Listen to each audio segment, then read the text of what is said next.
नमस्कार दोस्तों, imperial agro classes में एक बार फिर से आपका स्वागत है। दोस्तों आज हम पढ़ने वाले हैं एग्रीकल्चर के ही एक पार्ट उद्यान विज्ञान के बारे में।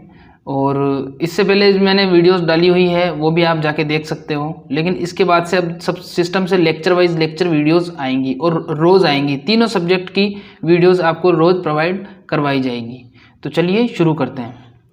अब बात करते हैं हॉर्टिकल्चर। हॉर्टिकल्चर ये शब्द, इससे क्वेश्चन पूछा जाता है कि हॉर्टिकल्चर किस भाषा का शब्द है। तो यह शब्द लेटिन भाषा के दो शब्दों से मिलकर बना है। जो हॉर्टिकल्चर शब्द है वो लेटिन भाषा के दो शब्दों से मिलकर बना है। उसमें से पहला शब्द कौन सा है? पहला शब्द है हॉर्टस। हॉर्टस का मतलब क्या होता है? गार्डन या उद्यान। इसको इंग्लिश में बोला जाता है गार्डन, हिंदी में उद्यान। और दूसरा शब्द है कॉलर, जिसको बोला जाता है कल्टीवेशन या खेती करना।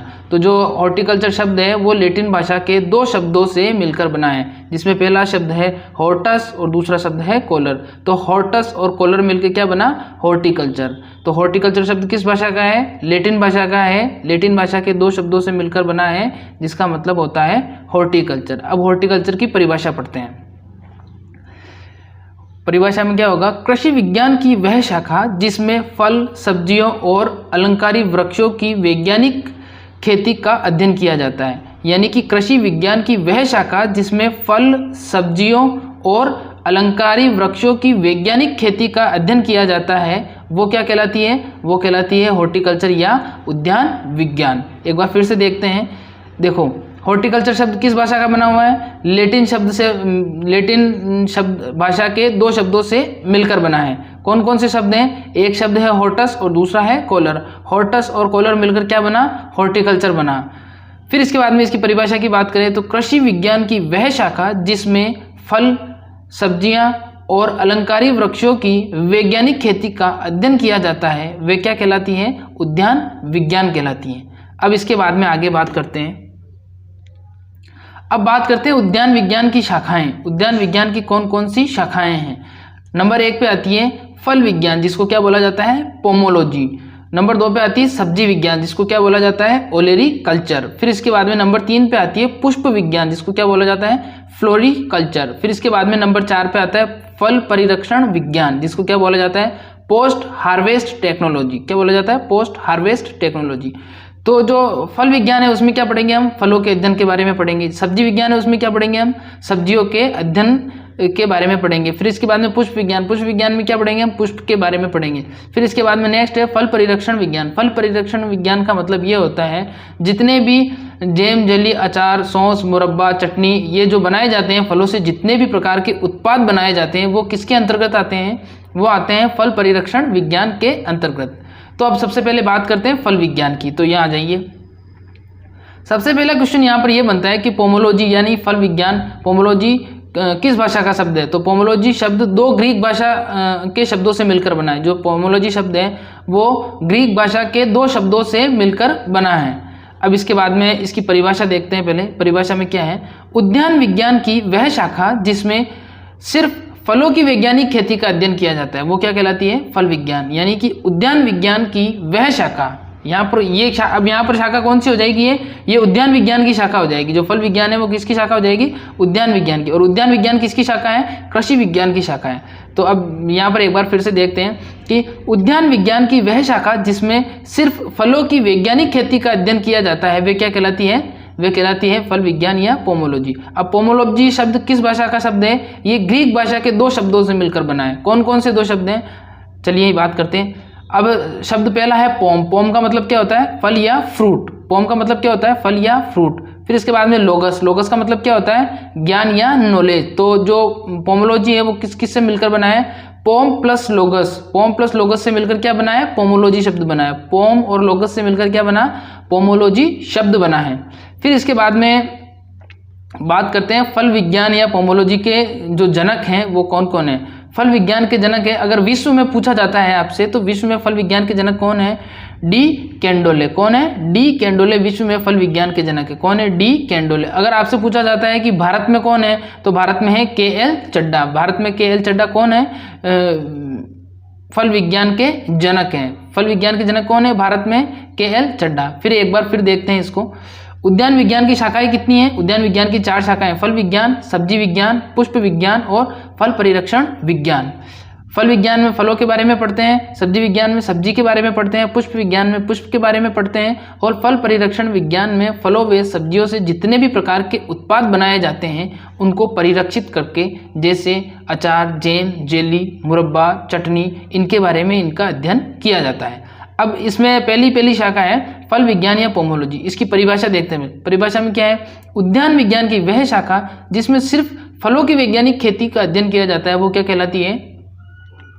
वो कहलाती है फल विज्ञान, और फल विज्ञान या पोमोलॉजी। अब पोमोलॉजी शब्द आपसे पूछा जाएगा किस भाषा का है, तो पोमोलॉजी शब्द ग्रीक भाषा का है और ग्रीक भाषा के 2 शब्दों से मिलकर बना है। अगर इनको अब डिवाइड करें तो क्या हो जाएगा? एक शब्द तो है पोम जिसका मतलब है फल या फ्रूट, दूसरा है लोगस जिसका मतलब है ज्ञान या नॉलेज। तो पोमोलॉजी शब्द किससे मिलकर बना है? पोम प्लस लोगस से मिलकर बना है। और अगर आपसे फल विज्ञान के जनक पूछा जाता है तो डी कैंडोले तो विश्व में है और के.एल. चड्डा भारत में है। भारत में फल विज्ञान के जनक कौन है? के.एल. चड्डा। ये इंपॉर्टेंट है आपके लिए, के.एल. चड्डा। ये क्वेश्चन पीछे पूछा भी गया है। चलिए आगे बढ़ते हैं।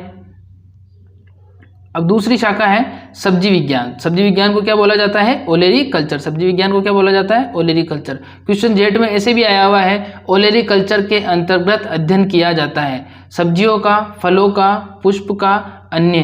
तो इसका आंसर क्या हो जाएगा? फल जो ओलेरी कल्चर में अध्ययन किया जाता है वो किसका किया जाता है? सब्जी का अध्ययन किया जाता है। अब ओलेरी कल्चर, सबसे पहला सवाल, यह लैटिन भाषा के 2 शब्दों से मिलकर बना है। ओलेरी कल्चर शब्द किस भाषा के शब्दों से मिलकर बना है? लैटिन भाषा के 2 शब्दों से मिलकर बना है। अब इसकी परिभाषा देखते हैं। उद्यान विज्ञान की वह शाखा जिसमें सब्जी उगाने की वैज्ञानिक विधियों का अध्ययन किया जाता है वे क्या कहलाती है? सब्जी विज्ञान। उद्यान विज्ञान की वह शाखा जिसमें सब्जी उगाने की वैज्ञानिक विधियों का अध्ययन किया जाता है वे क्या कहलाती है? सब्जी विज्ञान या ओलेरी कल्चर। अब जो ओलेरी कल्चर शब्द है वो लैटिन भाषा की किन 2 शब्दों से मिलकर बना है उसको देखते हैं। पहला शब्द है ओलेरिस। ओलेरिस का मतलब क्या होता है? शाक या हर्ब, जिसको हिंदी में शाक बोला जाता है और इंग्लिश में क्या बोला जाता है? हर्ब बोला जाता है। और दूसरा शब्द है कल्चर। कल्चर को क्या बोलते हैं? खेती करना, यानी टू कल्टीवेट।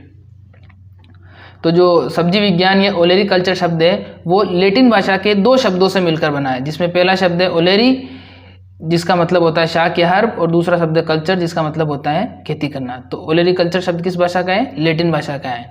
चलिए आगे बढ़ते हैं। अब बढ़ते हैं पुष्प विज्ञान की तरफ। पुष्प विज्ञान इसकी तीसरी शाखा है जिसको फ्लोरिकल्चर बोला जाता है। यह लैटिन भाषा के 2 शब्दों से मिलकर बना है। किससे बना है? लैटिन भाषा के 2 शब्दों से मिलकर बना है। कौन कौन से शब्द है? फ्लावर मतलब फूल और कल्चर मतलब खेती करना। एक बहुत ही इंपॉर्टेंट ट्रिक आपको बताना चाहूँगा दोस्तों, यहाँ पे मोस्टली जितने भी पीछे जिन शब्दों के पीछे कल्चर लिखा हुआ होता है, जिन शब्दों के पीछे ये देखो, ये यहाँ पे लिखा हुआ है कल्चर, यहाँ पे भी लिखा हुआ है ये देखो कल्चर, और एग्रीकल्चर में भी पीछे लिखा हुआ होता है कल्चर। जितने भी शब्द होते हैं उनमें एग्रीकल्चर अगर लिखा हुआ होता है तो वो सारे ही शब्द किस भाषा के होते हैं? वो सारे शब्द किस भाषा के होते हैं? लैटिन भाषा के होते हैं। अगर किसी शब्द के पीछे लॉजी लिखा हुआ होता है या नोमी लगा हुआ होता है, जैसे एग्रोनोमी, नोमी लगा हुआ है पीछे, तो वो शब्द क्या हो जाएगा? वो ग्रीक भाषा के शब्द हो जाएंगे। और जिसमें कल्चर लिखा हुआ होगा वो किस भाषा के शब्द हो जाएंगे? लैटिन भाषा के शब्द हो जाएंगे। तो कल्चर वाले सारे शब्द लैटिन भाषा के, और नोमी और लॉजी वाले शब्द किसके हो जाएंगे? ग्रीक भाषा के हो जाएंगे। तो ये एक छोटी सी ट्रिक थी जो आपके साथ शेयर करनी थी। दोस्तों एक बार प्लीज़ वीडियो को लाइक और चैनल को यहाँ से सब्सक्राइब कर लीजिए। ये इधर लाल बटन है, एक लाल बटन होता है और सब्सक्राइब बिल्कुल फ्री होता है, तो यहाँ से इसको सब्सक्राइब कर लीजिए ताकि मैं मोटिवेट रहूँ, आगे और अच्छी वीडियोज़ लाता रहूँ आपके लिए। तो एक बार सब्सक्राइब कर लीजिए और वीडियो को लाइक भी कर लीजिए। फिर इसके बाद में बात करते हैं हम, तीसरी है पुष्प विज्ञान या फ्लोरिकल्चर। लैटिन भाषा के 2 शब्दों से मिलकर बना है। पहला शब्द है फ्लावर यानी फूल, दूसरा शब्द है कल्चर यानी खेती करना। अब इसकी परिभाषा देखते हैं। उद्यान विज्ञान की वह शाखा जिसमें अलंकृत, शोभाकारी पुष्पों और झाड़ियों का अध्ययन किया जाता है वे क्या कहलाती है? पुष्प विज्ञान कहलाती है। क्या कहलाती है? पुष्प विज्ञान। यानी कि उद्यान विज्ञान की वह शाखा जिसमें अलंकृत, शोभाकारी पुष्पों, झाड़ियों और शाखाओं नहीं, यहाँ पर शाख आएगा, शाख का अध्ययन किया जाता है वे क्या कहलाता है? पुष्प विज्ञान कहलाता है। तो ये तीसरी शाखा थी। अब चौथी शाखा की तरफ चलते हैं। नेक्स्ट है फल परिरक्षण विज्ञान, जिसको बोलते हैं पोस्ट हार्वेस्ट टेक्नोलॉजी।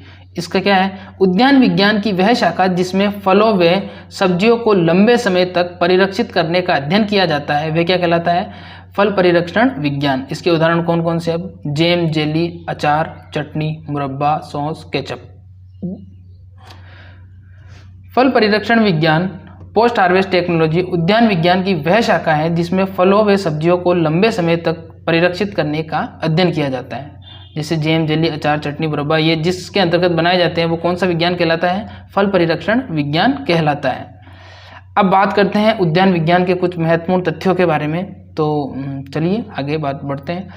सबसे पहला है फल व सब्जी उत्पादन में भारत का विश्व में दूसरा स्थान है। ये क्वेश्चन पीछे जेट में बहुत बार पूछा गया है। ये क्वेश्चन बच्चे कंफ्यूज हो जाते हैं और प्रथम स्थान कर देते हैं। प्रथम स्थान चीन का है, भारत का दूसरा स्थान है। सब्जी और फल दोनों के उत्पादन में भारत का विश्व में दूसरा स्थान है, पहला स्थान चीन का है। पहला स्थान किसका है? चीन का है। फिर इसके बाद में नेक्स्ट है भारत में सर्वाधिक फल उत्पादन वाला राज्य। भारत में सर्वाधिक फल उत्पादन वाला राज्य कौन सा है? भारत में सर्वाधिक फल उत्पादन वाला राज्य है आंध्र प्रदेश। कौन सा है? आंध्र प्रदेश। फिर इसके बाद में नेक्स्ट बात करते हैं भारत में सर्वाधिक सब्जी उत्पादन वाला राज्य। भारत में सर्वाधिक सब्जी उत्पादन वाला राज्य कौन सा है? पश्चिम बंगाल। कौन सा है? पश्चिम बंगाल। भारत में सर्वाधिक सब्जी उत्पादन वाला राज्य कौन सा है? पश्चिम बंगाल। फिर इसके बाद में नेक्स्ट है भारत में सर्वाधिक उत्पादित होने वाला फल, यानी भारत में सबसे ज्यादा किस फल का उत्पादन होता है? तो सबसे ज्यादा उत्पादन किसका होता है? केले का होता है। भारत में सबसे ज्यादा उत्पादन किसका होता है? केले का होता है। फिर इसके बाद में नेक्स्ट है भारत में सर्वाधिक उगाए जाने वाला फल। उगाया जाने वाला फल कौन सा है? आम है। यानी कि क्षेत्रफल तो सबसे ज्यादा आम के फल का है, लेकिन जो उत्पादन है वो सबसे ज्यादा किसका होता है? केले का होता है। किसके होता है? केले का। तो आपसे वहां पूछा जा सकता है कि सर्वाधिक उत्पादन होने वाला फल कौन सा है, तो केला हो जाएगा। अगर पूछा जाता है कि सर्वाधिक क्षेत्रफल किस फल का है, तो आम हो जाएगा वहां पर। ये दोनों क्वेश्चन हर बार आते हैं, क्योंकि कंफ्यूज हो जाते हैं इसमें बच्चे और सही जवाब दे नहीं पाते, इसलिए ये ऐसे सवाल आते हैं। अगर आपसे सर्वाधिक उत्पादन पूछा जाता है तो आप केला करोगे, अगर आपसे सर्वाधिक क्षेत्रफल पूछा जाता है तो आप आम करोगे। ठीक है। फिर इसके बाद में नेक्स्ट करते हैं राजस्थान में सर्वाधिक उत्पादन व क्षेत्रफल किसका है? नींबू वर्गीय फल का है। किसका है? नींबू वर्गीय फलों का है। नींबू वर्गीय फल कौन कौन से होते हैं? जैसे संतरा, मौसमी, किन्नू, माल्टा, चकोतरा, ये सारे कौन से फल होते हैं? नींबू वर्गीय फल होते हैं। नेक्स्ट है भारत में प्रति व्यक्ति प्रतिदिन सब्जी की आवश्यकता। कितनी सब्जी की आवश्यकता होती है प्रतिदिन?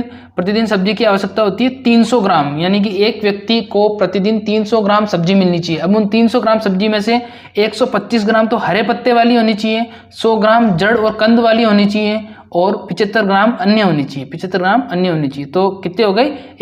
300 ग्राम सब्जियां हो गई, यानी कि एक आदमी को एक दिन में 300 ग्राम सब्जी मिलनी चाहिए। फिर इसके बाद में नेक्स्ट बात करते हैं भारत में प्रति व्यक्ति प्रतिदिन फल की आवश्यकता, यानी कि भारत में प्रति व्यक्ति प्रतिदिन कितने फल की आवश्यकता होती है मनुष्य को? तो 120 ग्राम। कितनी होती है? 120 ग्राम फल की आवश्यकता होती है। फिर इसके बाद में नेक्स्ट है, ये सारे जो मैंने इंक्लूड किए ये सभी इंपॉर्टेंट हैं और ये क्वेश्चन पीछे एग्जाम में पूछे गए हैं। दोस्तों प्लीज़ एक बार यहाँ से वीडियो को लाइक और सब्सक्राइब कर लीजिए। वीडियो प्लीज़ चैनल को सब्सक्राइब कर दीजिए। सब्सक्राइब कर दीजिए, बिल्कुल फ्री है ये। लाल बटन को दबा दीजिए और बेल आइकन को प्रेस कर लीजिए। फिर इसके बाद में आगे करते हैं। कर दिया सब्सक्राइब? चलिए आगे बढ़ते हैं। राष्ट्रीय बागवानी मिशन यानी कि नेशनल हॉर्टिकल्चर मिशन की शुरुआत कब हुई थी? सन 2005 में। क्वेश्चन बहुत बार आया हुआ है, एग्रीकल्चर के बहुत से कॉम्पिटेटिव एग्जाम में भी ये पूछा गया है कि राष्ट्रीय बागवानी मिशन यानी कि नेशनल हॉर्टिकल्चर मिशन की शुरुआत कब हुई? 2005 में हुई। फिर इसके बाद में नेक्स्ट क्वेश्चन है, नेशनल हॉर्टिकल्चर बोर्ड स्थित है। नेशनल हॉर्टिकल्चर बोर्ड है वो कहाँ पर है? गुड़गांव, हरियाणा में। इसकी शुरुआत कब हुई थी? 1984 में। नेशनल हॉर्टिकल्चर बोर्ड कहाँ पर है? गुड़गांव में है और गुड़गांव हरियाणा में है और सन 1984 में इसकी शुरुआत हुई थी। फिर इसके बाद में नेक्स्ट है, राजस्थान उद्यान निदेशालय की स्थापना जयपुर में कब हुई थी? 1989 में। 1989 में इसकी स्थापना हुई थी। राजस्थान उद्यान निदेशालय कहाँ पर है? जयपुर में है। स्थापना कब हुई थी? 1989 में। फिर इसके बाद में नेक्स्ट है, भारतीय बागवानी अनुसंधान संस्थान जिसको बोला जाता है IIHR, Indian institute of horticulture research, ये कहाँ पर है? बेंगलुरु में है। और बेंगलुरु कहाँ पर है? कर्नाटका में है। फिर इसके बाद में नेक्स्ट है, भारतीय सब्जी अनुसंधान संस्थान यानी कि Indian vegetable research institute. Indian vegetable research institute कहाँ पर है? वाराणसी में। और वाराणसी कहाँ पर है? उत्तर प्रदेश में। कहाँ पर है? उत्तर प्रदेश में। भारतीय सब्जी अनुसंधान संस्थान IVRI कहाँ पर है? वाराणसी में। वाराणसी कहाँ पर है? उत्तर प्रदेश में। वाराणसी के 3-4 नाम है। वाराणसी को और क्या बोला जाता है? वाराणसी को बोला जाता है काशी भी बोला जाता है। क्या बोला जाता है? काशी भी बोला जाता है। और इसको बनारस भी बोला जाता है। इस शहर के बारे में ऐसा बोला जाता है कि ये विश्व का सबसे पुराना बसाया हुआ शहर है। जो वाराणसी है वो विश्व का सबसे पुराना बसाया हुआ शहर है। ऐसे ही एक जीके के हिसाब से मैंने बता दिया आपको, बाकी अपने एग्रीकल्चर से रिलेटेड तो है नहीं, लेकिन फिर भी बता दिया मैंने। फिर इसके बाद में नेक्स्ट है केंद्रीय उपोष्ण उद्यानिकी अनुसंधान संस्थान। केंद्रीय उपोष्ण उद्यानिकी अनुसंधान संस्थान कहाँ पर है? लखनऊ उत्तर प्रदेश में। मुस्कुराइए आप लखनऊ में है, डायलॉग तो सुना ही होगा आपने। तो केंद्रीय उपोष्ण उद्यानिकी अनुसंधान संस्थान कहाँ पर है? लखनऊ उत्तर प्रदेश में। फिर इसके बाद में नेक्स्ट है केंद्रीय शीतोष्ण उद्यानिकी अनुसंधान संस्थान। केंद्रीय शीतोष्ण उद्यानिकी अनुसंधान संस्थान कहाँ पर है? श्रीनगर में। और श्रीनगर कहाँ पर है? जम्मू और कश्मीर में। कहाँ पर है? जम्मू और कश्मीर में। फिर इसके बाद में आगे बात करते हैं। आज के लिए बस इतना ही दोस्तों। अगर आपको वीडियो पसंद आई हो तो प्लीज़ इसको लाइक करना, और इसके जो नेक्स्ट पार्ट है अब धीरे धीरे रोज़ के रोज़ आपको 3 पार्ट प्रोवाइड होते रहेंगे। हर सब्जेक्ट के 3 पार्ट आपको मिलते रहेंगे, सुबह, दिन को और शाम को। बस आपको करना इतना ही है कि वीडियो को लाइक करना है, कमेंट करना है कि किस टॉपिक, कौन सा टॉपिक आपको समझ में नहीं आ रहा, ताकि मैं आपको वो प्रोवाइड करवा सकूं। और चैनल को सब्सक्राइबर कर दीजिए और अपने दोस्तों के साथ इसको शेयर ज़रूर करें, ताकि हर ज़रूरतमंद के पास ये वीडियो पहुंच जाए। थैंक यू दोस्तों।